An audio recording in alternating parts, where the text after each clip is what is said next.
Elijah Carter had always been a man of the earth, his skin sun-browned and hands hardened from years of tilling soil, harvesting crops, and overseeing the vast farmland that had been in his family for generations. But unlike the image most people carried when they heard the word farmer, Elijah was not just some small-town man scraping by, he was an empire builder, a visionary who had transformed his inherited farmland into one of the largest agricultural enterprises in the state, supplying organic produce to supermarket chains, airlines, and even export companies that shipped goods internationally. And yet despite his wealth, his land valued in the hundreds of millions, his annual contracts worth more than most hedge fund managers could dream of, he never abandoned his roots, still rising before dawn, still pulling on his boots, still walking through the fields with his workers, treating them as family, never forgetting where he came from. This humility often confused those who met him for the first time, because while his bank accounts screamed power, his appearance suggested simplicity, and it was this contrast that set the stage for what would happen the day he walked into the Dallas Jet showroom, a place where polished marble floors reflected the shine of multi-million-dollar private jets, where champagne glasses clinked between men in tailored Armani suits and women draped in designer gowns, where the salesman spoke in hushed tones, rehearsed pitches designed to flatter egos and stroke the arrogance of those who thought money equaled superiority, and where appearances mattered far more than character. Elijah had been eyeing a particular jet for months, not out of vanity but out of necessity. His business had grown so vast that constant travel between his farms, distribution hubs, and international meetings had become exhausting, and chartering jets no longer made sense when he could simply own one himself. But Elijah was not the kind of man to rush. He studied the market, he met with accountants, and most importantly, he quietly bought into the very dealership that sold the jets, acquiring a majority stake through one of his agricultural conglomerates, because Elijah believed in owning what he invested in, ensuring control, and so by the time he stepped into that Dallas showroom, he was not merely a customer, he was the owner, though no one there had recognized him yet. The moment he walked through the glass doors, the atmosphere shifted.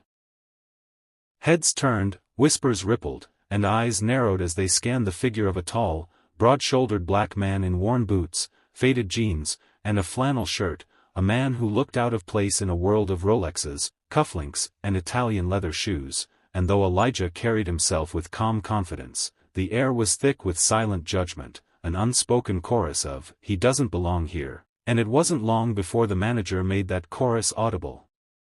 Greg Thompson, the showroom's white manager, was a man who had built his entire identity around gatekeeping luxury, the type who sneered at anyone who didn't look rich enough, who measured worth by tailored suits and bank balances he thought he could guess by appearance, and he had made a career out of subtly humiliating those he deemed unfit for the opulence of his dealership. But when he saw Elijah, Greg's arrogance grew bolder, convinced that the farmer was some wanderer who had stumbled in by mistake.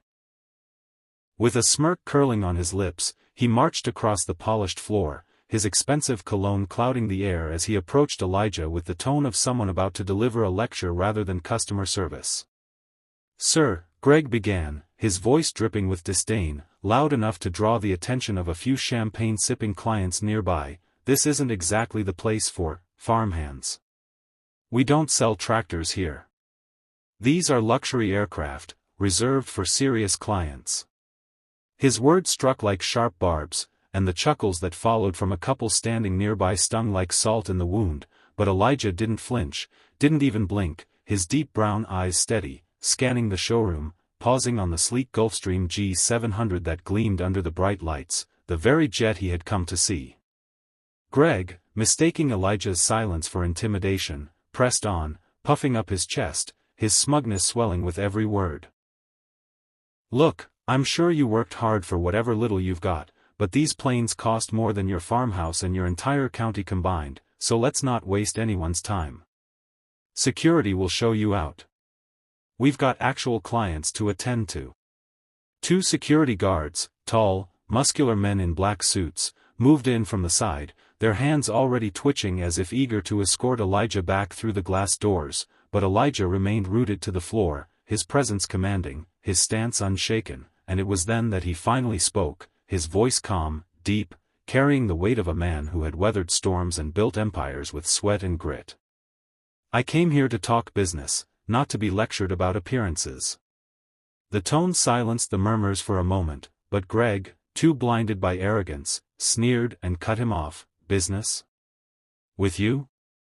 Sir, please.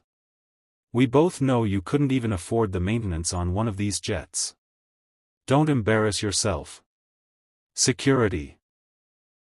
And before he could finish, Elijah's next words boomed across the room, echoing off the marble and glass, commanding attention from every corner of the showroom. "I own this place." The words landed like a bomb, detonating the smug certainty that had filled Greg's voice moments earlier. The laughter that had been bubbling around the room froze, the champagne glasses paused mid-air, conversations halted as eyes widened, necks craned, and whispers began to spread. Did he just say he owns it? Greg's smirk faltered, confusion flashing across his face before denial rushed in to cover it, his pale skin flushing red as he barked out a forced laugh.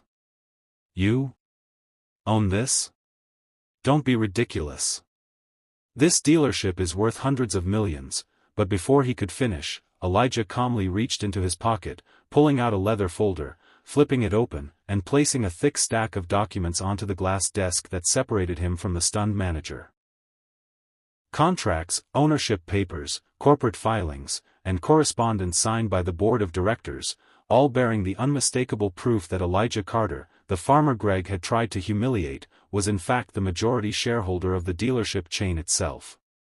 The slap of the folder against the glass echoed louder than Greg's words, and Elijah, his eyes never leaving the manager's, said slowly, firmly, "I didn't come here for your permission. I came here to inspect what I already own."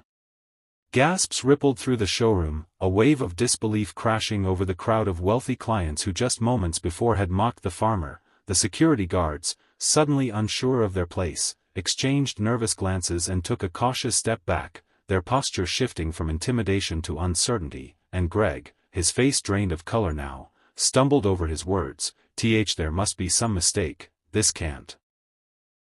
But Elijah cut him off with a single raised hand, his authority undeniable, his presence filling the room.